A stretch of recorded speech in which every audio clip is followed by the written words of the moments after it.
You may not have heard of the infamous dirty joke known as the Aristocrats. That's because it's rarely told to the public. It's a joke for comedians. But it's an interesting beast from a story structure angle, so let's check it out. Hey, this is Matchstick, and we're talking about the creative in creative writing.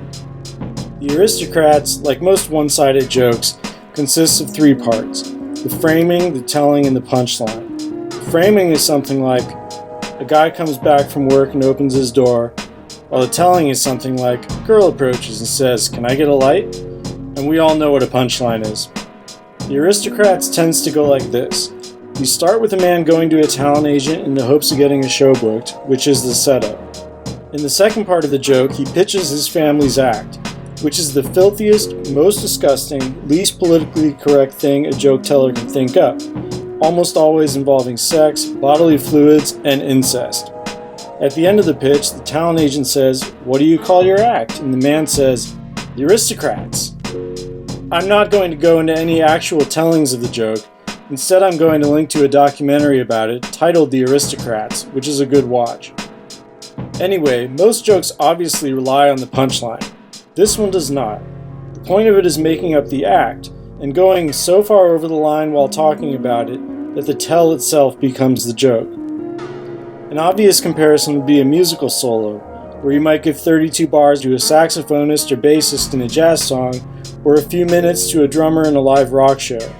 But someone telling the Aristocrats can go on for an hour, or a minute. So how does this apply to writing? Let's say we were to write a traditional screenplay and do the all is lost moment, the point in every story where we find our heroes in a situation they couldn't possibly get out of. Of course, they find a solution. That's the next beat. But what if a writer were to extend that moment, putting the heroes into the worst situation imaginable, and spend 30 pages doing it? Like, buried under a collapsed city in the black oil from the X-Files, 5 levels deep into Inception dream state. That kind of situation. And then we have an escape that makes no sense, a total cop-out. And that might be a rough equivalent.